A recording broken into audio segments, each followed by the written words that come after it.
जीवन बहुत ही मूल्यवान है। इस मूल्यवान जीवन को मूल्यवान बनाए रखने के लिए आवश्यकता पड़ती है कि हम सबसे ज़्यादा कीमती है हमारा समय, उसका सही प्रबंधन। जीवन और ऊंचा हो सके तो हमारे जीवन का भी प्रबंधन चाहिए, और जो हम लक्ष्य पाना चाहते हैं उसका मूल्य भी किसी तरह से हमें चुकाना पड़ता है। और सभी चीज़ों के लिए ध्यान रखिए, किसी भी ऊंची चीज़ को पाने के लिए ऊंचा मनोबल, ऊंची ताकत हमारे सामने हम सबको आवश्यकता पड़ती है। ठीक इसी तरह से मैं ये कहना चाहता हूँ, न जाने कितना कितना समय हमारे हाथ से निकल गया, फिर से भगवान हमें अवसर देते हैं। इसी तरह से इस बार भी एक अवसर है, पुराना वर्ष बीत रहा है, नया सामने आने वाला है। इस नए वर्ष के साथ में हमें भी नए होने की आवश्यकता है। हवाएं नयापन लेकर बहती हैं, दिन आते हैं नयापन लेकर आते हैं। वही चांद सितारे रोज वाले हैं, लेकिन हर दिन वो नए लगते हैं। हमें भी नए होने की आवश्यकता है, और ये नया होने के लिए बाहरी आवरण को हम नया कर लें, उससे हम नए नहीं होंगे। हमें अपने अंदर कुछ नयापन लाना होगा, और वो हमारे विचारों से ही संभव है। इसलिए मैं चाहता हूँ, इसके लिए हमें नए जीवन का प्रशिक्षण भी मिलना चाहिए। नए जीवन के प्रशिक्षण के लिए, जैसे पुराने समय में हर बात के लिए हम गुरुओं की शरण में बैठते थे, ऋषियों की शरण में बैठते थे, देव मंदिरों में जाकर आशीर्वाद लेते थे। इस बार आप अपने नए वर्ष में प्रवेश करते हुए देव मंदिरों में आशीर्वाद भी लें, देवताओं का आशीर्वाद आपको प्राप्त हो, गौ पूजन भी आप कर सकें, कन्या पूजन कर सकें, ऋषि कुमारों के आशीर्वाद भी आप ले सकें, और आप यज्ञ भी कर सकें।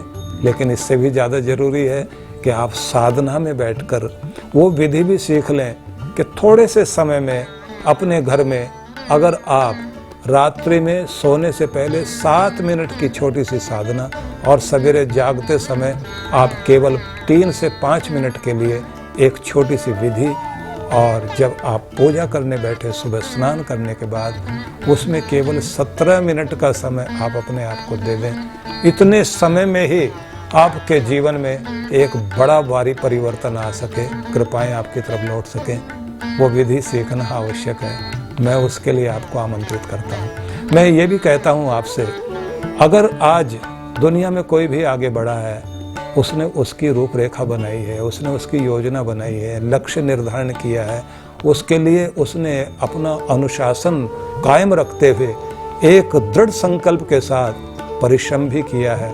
जितना ऊंचा परिश्रम उतना ही ऊंचा फल भी उसे प्राप्त हुआ है, लेकिन उसका प्रशिक्षण जरूर चाहिए। इस बार 31 दिसंबर से 1 जनवरी 2 जनवरी तक आनंद धाम आश्रम में नई दिल्ली में आप सबके लिए एक नवजीवन महोत्सव और नवजीवन साधना का, जिसको न्यू लाइफ मेडिटेशन के रूप में हम लोग आयोजित कर रहे हैं 31 दिसंबर 1 जनवरी 2 जनवरी तक। इस कार्यक्रम में मैं चाहता हूं आप आएं और भाग लें, और इस बात को ध्यान में रखते हुए कि हर वर्ष की तरह नहीं, इस बार कुछ खास होना चाहिए। व्यक्ति कुछ नया सीखता है, नया करता है, नया सोचता है, तो उसके जीवन में परिवर्तन आता जरूर है। तो इस बार आप कुछ नया करने के लिए अपनी एक डायरी, पेन अपने साथ लेकर के आइए, अपनी श्रद्धा के साथ आप भाग लेने के लिए आइए। सर्दियों का थोड़ा सा प्रबंध करके भी आप आइए, और इस पूरे महोत्सव में, जिसमें आपकी मंगल यात्रा भी होगी, यज्ञ भी होगा, ध्यान साधना भी होगी, सामूहिक रूप से स्तुति भी होगी, महाआरती में भी आप लोग भाग लेंगे, और श्री यंत्र के साथ श्री पूजन भी आप लोग करेंगे, और साथ साथ में आप सबको एक नव जीवन के लिए नव प्रेरणा पाथेय रूप में एक अद्भुत सत्संग भी साथ में होगा, जिसमें हर दिन हर पल आपको कुछ सीखने का अवसर मिलेगा। और फिर आशीर्वाद लेकर आप अपने घर जब पहुंचेंगे, केवल मात्र 21 दिन बताई गई विधि के अनुसार आप कार्य करके देखिए। वह 21 दिन का प्रभाव आपके जीवन में आपकी आदत बनकर आपको उस लक्ष्य तक ले जाएगा जिस लक्ष्य के लिए आप संकल्प करेंगे। निश्चित रूप से सफलता मिलेगी।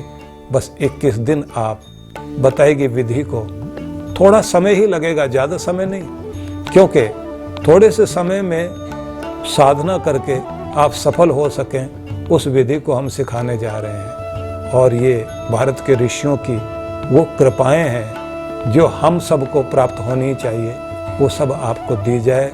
मैं चाहता हूँ इस कार्यक्रम में आप अवश्य भाग लें, मेरा निमंत्रण स्वीकार करेंगे और आप आनंद धाम आश्रम में 31 दिसंबर से होने वाले इस महोत्सव में 31, 1 जनवरी, 2 जनवरी, क्योंकि 2 जनवरी को पूर्णिमा है, पूर्णिमा तक आप अपना कार्य पूर्ण करके अपनी कामनाओं को पूर्ण रूप से सफलता प्राप्त करने के लिए आप मन में भावना लेकर आएं और इसमें भाग लें। आप सबको बहुत बहुत शुभकामनाएं और निमंत्रण स्वीकार करें।